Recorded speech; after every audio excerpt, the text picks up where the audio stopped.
Buenos días, buenas tardes o buenas noches. En este video les voy a mostrar algo del bucle mientras while. Vayamos con la introducción.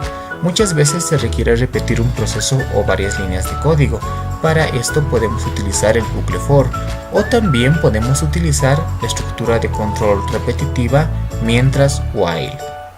Para poder comprenderla mejor debemos entender que es una estructura de control repetitiva lógica, es decir que depende de una condición, que si esta condición es verdadera, el ciclo entra a repetir, similar al for. Al acabar el procedimiento retorna a evaluar la condición y es ahí donde se generan las repeticiones necesarias. Sintaxis en PCInt. Coloco la palabra reservada mientras, al lado la expresión lógica, al lado la palabra reservada hacer.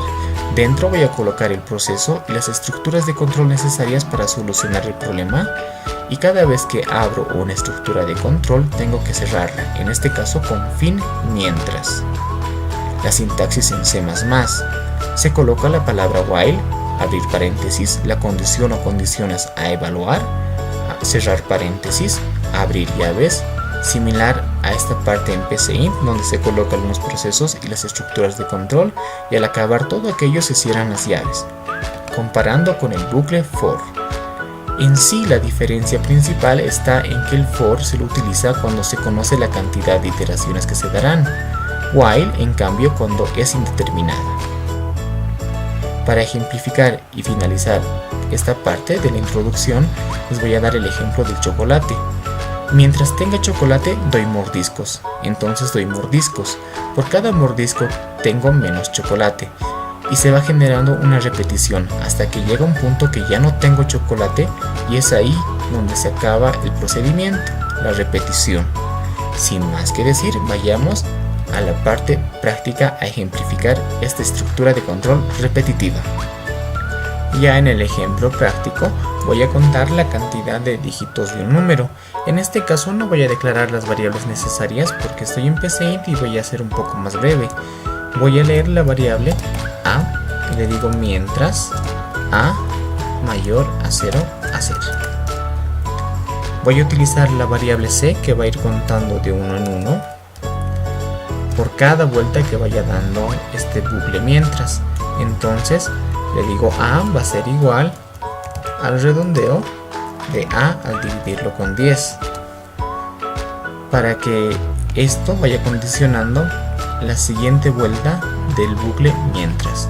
Al finalizar ya tengo esta parte, ya tengo contados cuántos dígitos hay, es decir cuántas vueltas necesarias ha dado y he ido aprovechando eso para contar los dígitos y digo escribir el valor de c. Le doy play. En este caso voy a poner 12 y tendría 2 dígitos, entonces 12, está bien. Le voy a dar el número 237, entonces tiene 3 dígitos, 1, 2, 3. Vayamos a la parte en C++.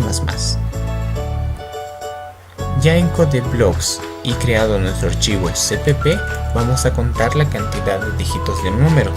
En este caso sí es necesario declarar las variables a utilizar. A y C, punto y coma, leo el valor de A y voy a mientras A distinto a 0, abro llaves y voy a aprovechar en contar las vueltas que va a ir dando el bucle while para contar la cantidad de dígitos. ¿Quién va a contar la cantidad de dígitos? Va a ser la variable C, punto y coma. Abajo la A se va a descomponer a sí misma con respecto a 10, con la división con 10. Cout, o sea, imprimir el valor de C. ¿Por qué imprimir el valor de C? Porque esta variable C ha sido la que ha ido contando la cantidad de vueltas. En otros términos, a referencia, la cantidad de dígitos que tiene el número A. Compilar y ejecutar. Le voy a dar el número 12. Acá hay un error, entonces la C debería empezar en 0. Compilar y ejecutar. Le doy el número 12. Ahora sí, tiene 2 dígitos. Muy bien. Compilar y ejecutar. Le voy a dar el número 237. Entonces tiene 3 dígitos. Perfecto. Como habrán notado, he utilizado el bucle while porque no sabía la cantidad de dígitos que tenía el número A. Es decir, no sabía cuántas repeticiones iba a tener este bucle. Es por eso recomendable en estos casos utilizar el bucle while.